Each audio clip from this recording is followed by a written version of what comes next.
Hindi bababa sa 8 individual ang nasawi sa Otlan de Navarro City sa Mexico dahil sa matinding pagbaha. Karamihan sa mga biktima, pinaniniwala ang tinangay ng malakas na agos. Sa ngayon, nagpapatuloy ang search and rescue operations para sa 2 pang residente na nawawala. Isinisisi naman sa deforestation o pagkakalbo ng kagubatan at wildfire ang nangyaring flash floods sa lugar.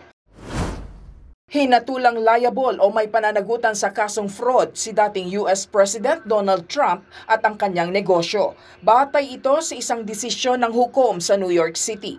Kinasuhan ng fraud si Trump at ang Trump Organization ng New York State Attorney General dahil sa isang dekada anilang pagsisinungaling ng kampo ni Trump hinggil sa halaga ng kanilang assets at net worth.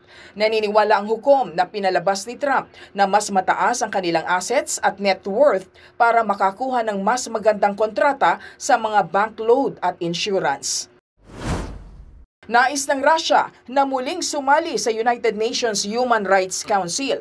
Matatandaan na pinatalsik ang Russia mula sa preeminent human rights body ng UN noong Abril matapos ang pagsalakay nito sa Ukraine.